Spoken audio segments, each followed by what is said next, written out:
Bismillahirrahmanirrahim. Assalamualaikum warahmatullahi wabarakatuh. Sahabat Aisyah di seluruh Indonesia. Sore ini kita akan ngobrolin tentang Ramadan dan Idul Fitri yang green atau green Ramadan dan green Idul Fitri.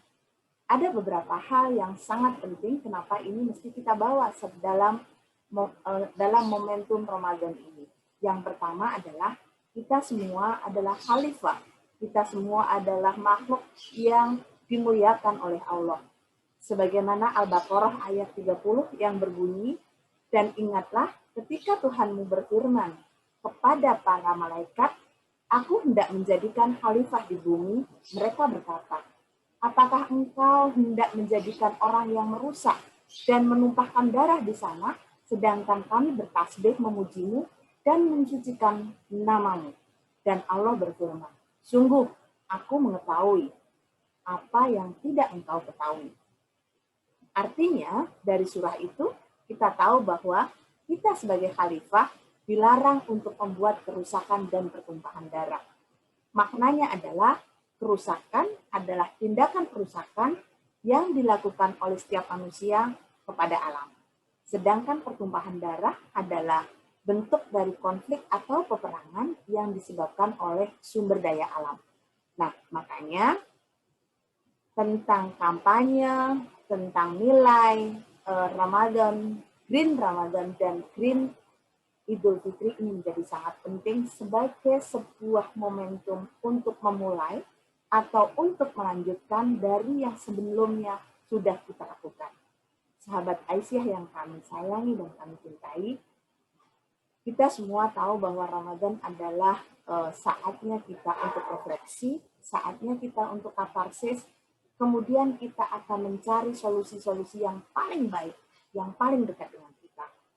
Kita sebagai Aisyah tentu akan memahami bahwa bumi adalah seperti ibu bumi.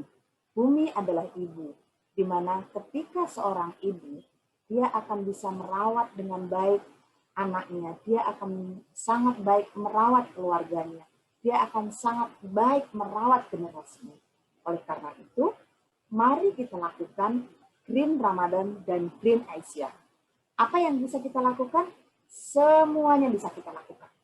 Kita mulai dengan mengikuti sunnah-sunnah Rasul.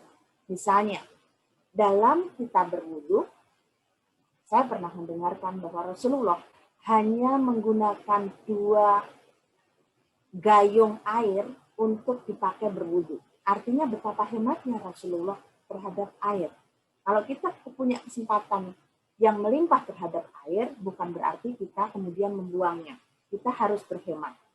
Misalnya yang pertama. Yang kedua, bisakah kita mumpung lagi puasa, kita mengurangi makanan-makanan yang disebabkan oleh hewan yang berdarah merah. Kenapa? Karena hewan yang berdarah merah itu berkontribusi sangat tinggi terhadap karbon. Contoh yang ketiga, pada kesempatan kita berbuka puasa, kita mengkoordinir takjil, kita memberikan makanan kepada orang lain, kita menyediakan makanan, kita bisa menggunakan kampanye ini dengan tidak menggunakan plastik. Kemana-mana kita pergi, tidak menggunakan plastik, dengan menggunakan tas yang kita punya dan tidak sekali pakai. Dan masih banyak sekali. Oleh karena itu, saatnya kita memulai dengan Ramadan, green Ramadan, di mana kita memaknai Ramadan ini sebagai satu langkah baik untuk menyelamatkan generasi. Puncaknya adalah pada saat kita Idul Fitri, di mana kita kembali kepada hari yang fitri, maka kita juga kembali kepada mencintai bumi yang lebih baik lagi. Kita tidak menyia-nyiakan dengan cara yang tidak baik. Kita tidak menggunakan plastik sebagai hidangan Idul Fitri. Kita tidak menggunakan hidangan-hidangan yang itu adalah junk food. Kita menggunakan segala sesuatu yang kita dapatkan dari sekitar kita. Semua hal bisa kita dapatkan. Jangan lupa, pada saat Ramadan sampai Idul Fitri, kita bisa menggunakan saat-saat ini sebagai sarana untuk belajar dengan cara khutbah Idul Fitri, kemudian tausiah pada saat Ramadan dengan tema-tema lingkungan. Itulah yang kemudian kita dengungkan setiap hari agar hal ini menjadi sesuatu yang langsung bisa dilakukan. Jadi dari value dalam hati, kemudian kita langsung aplikasikan. Saya ingin menutupnya dengan satu hal, sahabat Aisyah. Tentu kita ingat Mars Aisyah. Di belakang, dalam bait yang belakang, menyampaikan, Islam, panduan hidup wahyu ilahi, dasar kebahagiaan sejati, mari beramal dan berderma bakti, membangun negara, mencipta masyarakat Islam sejati, penuh karunia. Mari sahabat Aisyah, kita memulai, kita melanjutkan Green Aisyah, Green Ramadan menjadi salah satu tekad kita untuk mencintai bumi, untuk menyelamatkan generasi. Itu yang saya sampaikan. Billahi taufiq wal hidayah. Assalamualaikum warahmatullahi wabarakatuh.